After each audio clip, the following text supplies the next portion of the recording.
Cerecita Blanco, the Artsy sister. And let me know the one of it. And we're reading Saturnastra Marduke. This is chapter 10, part 2. I did not kill my stepfather, although I did try to kill him. My casual response shocked the old lady's sensitivities. She started reaching for the bell, but then she stopped. Her eyes narrowed in a most wicked fashion. The oak had seemed very perturbed by my confession.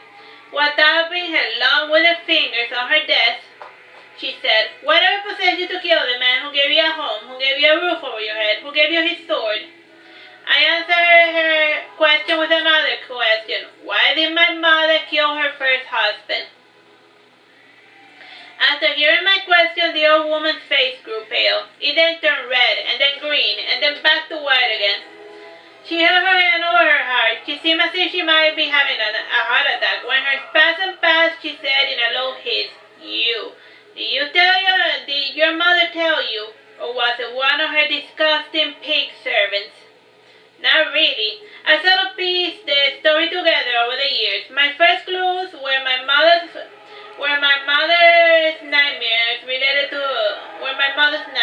My second clue was her evasive responses to my inquiries. In a way, her life told me everything that I needed to know." After I was done, I started leaving. Before she allowed me to depart, she said, "Let's never mention this conversation again, for your mother's sake." That night I dreamt of the sea. Over me I felt the ocean waves. The current directed my inner body across the ocean. From time to time, a school of different colored fishes would pass by. At other times, a dolphin or a shark would swim around me.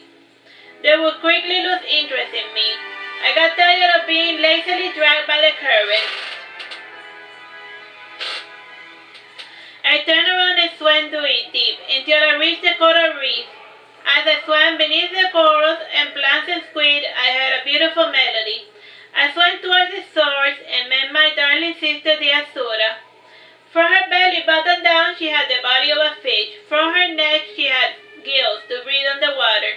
She wore around her chest and arms ornaments made of corals and other underwater earth metal. Her hair had lovely blue-green color. Her eyes were red like two rubies.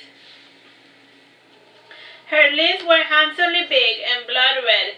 She was a deep water mermaid. Her skin was pure white. As for her fish part, it was black with deep blue stripes. The color scheme reminded me of the blue-ringed angelfish.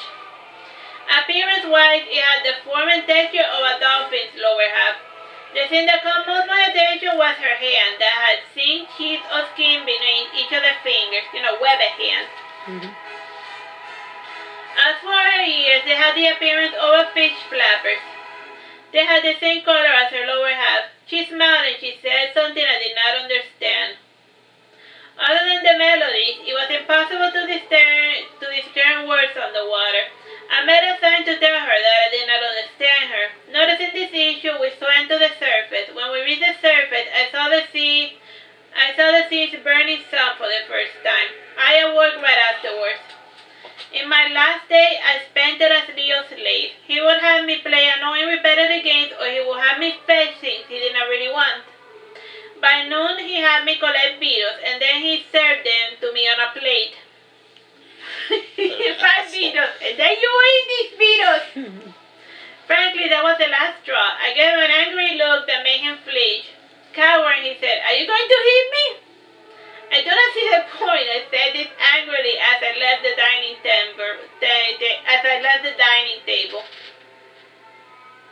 Whining, he held onto my leg and to force me to stay put. Annoyed, I said, "Stop being a brat." While crocodile tears rolled down his cheeks, he said, "Stay with me, big brother."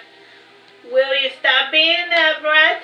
I said, stopping. "I'll be good. Just stay with me forever. Don't leave me alone," he begged again. "We'll see," I responded. Things went peachy for the rest of the day. By night, I started packing. During this process, Leo entered my room. He saw that my packs were made. He gave me a cold grimace and then he departed. The next day before leaving, my mother detained my carriage. Her eyes were cold as ice. Knowing full well her intention, I got out of the carriage. When she stood before me, she simply slapped me and departed without saying a word.